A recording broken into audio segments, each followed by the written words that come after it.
Alors, chers élèves, chers apprenants, donc après ce chapitre qu'on vient d'achever, l'exercice d'application proposé donc pour appuyer ce chapitre est le suivant.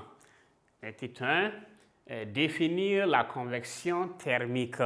Petit 2, définir le rayonnement.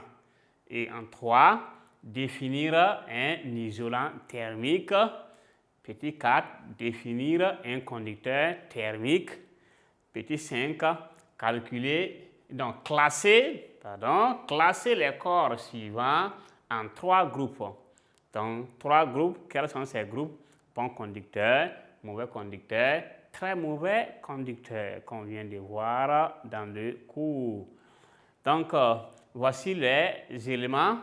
Le bois, la laine, l'aluminium, le fer, plastique, papier, argent, cuivre, verre et liège. Liège qui sont donc, par exemple, les écorces donc, des arbres. Voilà, donc on a petit 6. En 6, la question c'est de compléter. Ça, ce sont des questions à trous. Donc, et vous complétez là où elle est pointée.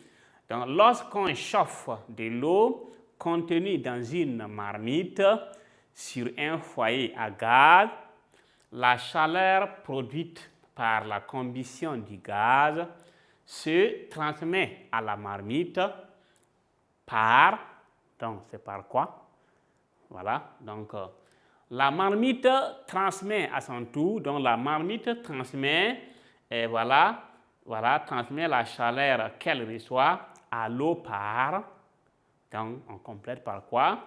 Et l'eau s'échauffe maintenant par quoi? L'eau s'échauffe par, donc voici le questionnaire, les différentes questions que nous allons répondre ici. Donc, on va commencer par les questions des cours qu'on a définies dans le cours. Et ces exercices, nécessairement, vous n'allez pas faire un devoir sur ce chapitre sans ces questions. Donc, c'est déjà un acquis pour vous qui voulez des points dans les devoirs à venir.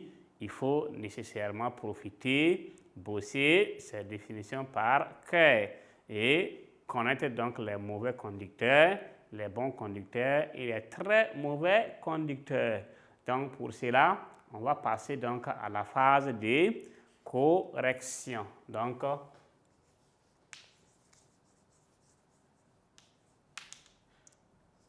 solution, on nous demande de définir quoi?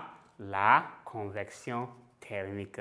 Donc la convection thermique qu'on a vu qui est, voilà, la convection ici thermique, simplement c'est la propagation de la chaleur par la matière en mouvement. Donc petit 1, la convection thermique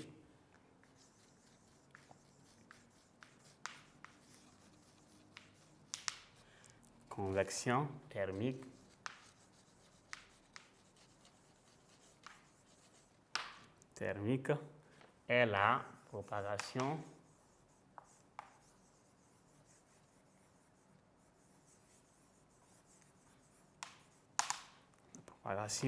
de la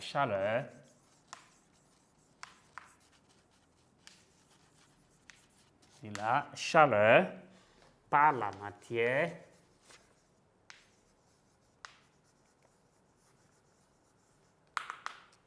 la matière en mouvement. Petit 2, on a le rayonnement. Le rayonnement, c'est la propagation de la chaleur sans support matériel.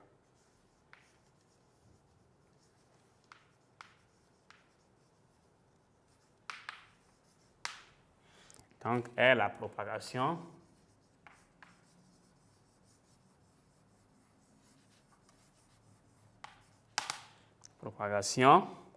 de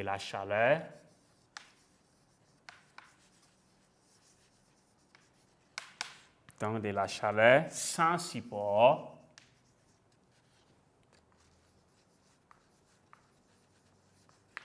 matériel. OK, sans support matériel.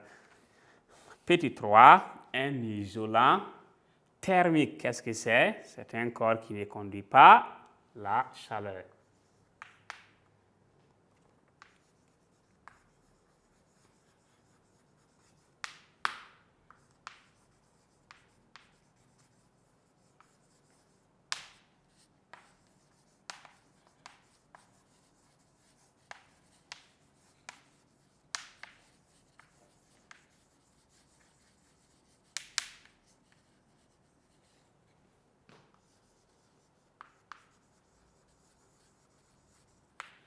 Donc, un isolant thermique est un corps qui ne conduit pas la chaleur.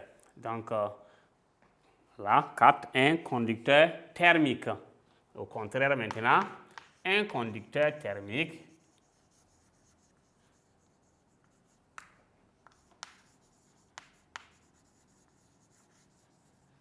est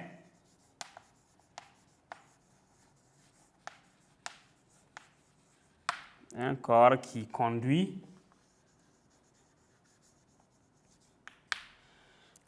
la chaleur.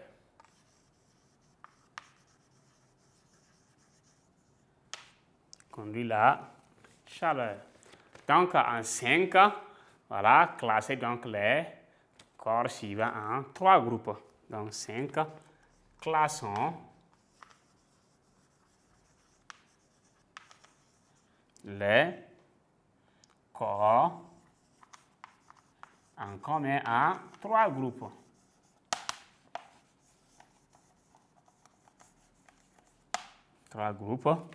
Donc, on va faire un petit tableau pour placer ces 3 groupes.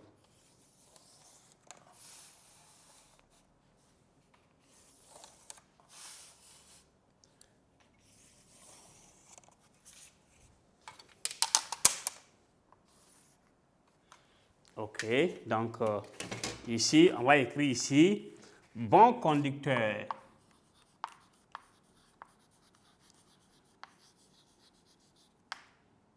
Oui.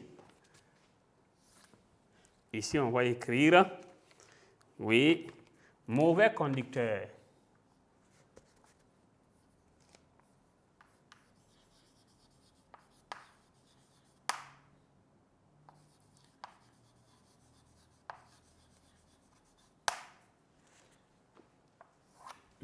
Oui, et ici maintenant, très mauvais.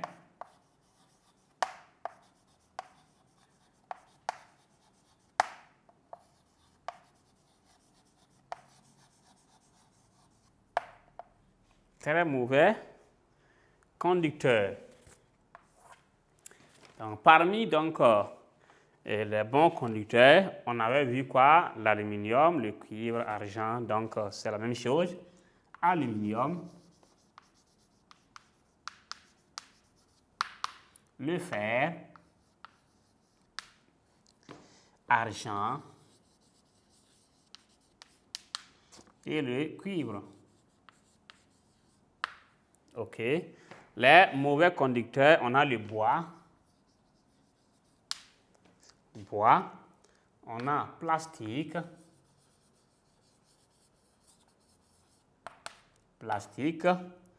Donc, on a papier. On a verre.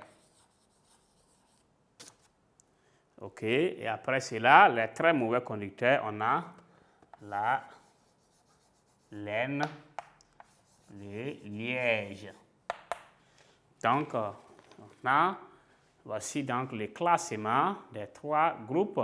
Maintenant, nous allons passer au petit 6 pour pouvoir, donc voilà, autant qu'on n'a plus assez d'espace, on va compléter directement le petit 6 dans les questions à trous.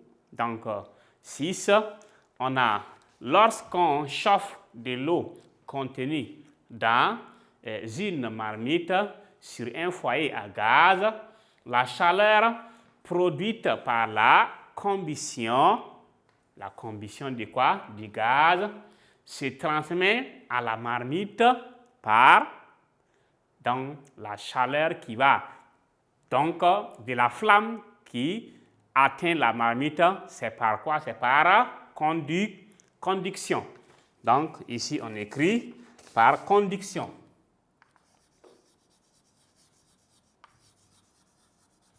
Conduction. Maintenant, c'est la flamme donc, du feu qui atteint donc la marmite, conduction. Et maintenant, la marmite doit recevoir cette chaleur pour transmettre à l'eau. Pour cela, on dit quoi? La marmite transmet la chaleur qu'elle reçoit à l'eau. La marmite transmet la chaleur qu'elle reçoit à l'eau par... Donc, puisqu'il faut que la marmite là s'échauffe d'abord avant de laisser passer la chaleur. Donc, c'est toujours par quoi? Par conduction. Donc, par conduction. OK, maintenant, et l'eau, puisque quand la marmite est chaude, elle, à son tour, maintenant, transmet la chaleur reçue à l'eau.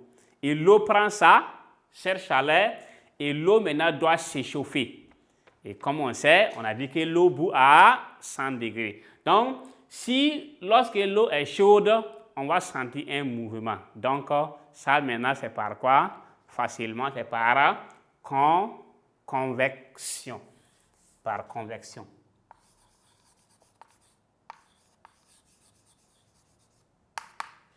Donc, voici ce qu'on devait compléter dans cette partie des questions. Donc, alors, chers élèves, chers apprenants, dans l'exercice d'application proposé, donc, il s'agissait donc de définir ce qu'on appelle la convection. Et voici donc la définition qui est là. Convection thermique est la propagation de la chaleur par la matière en mouvement. Et après, on doit définir quoi? Le rayonnement, qui est la propagation de la chaleur sans quoi? Support matériel. Donc, en 3, un isolant thermique est un corps qui ne conduit pas, donc isolant, donc qui ne conduit pas la chaleur. Donc, qui ne conduit pas la chaleur. En petit 4, un conducteur, comme le mot l'indique, un conducteur thermique est un corps qui conduit maintenant la chaleur. Et le classement, donc, les 3 groupes, bon conducteur, mauvais conducteur, très mauvais conducteur. Donc, ici, on avait dit que le cuivre était le meilleur, donc accompagné de l'aluminium, mais on n'a pas fait un classement ici.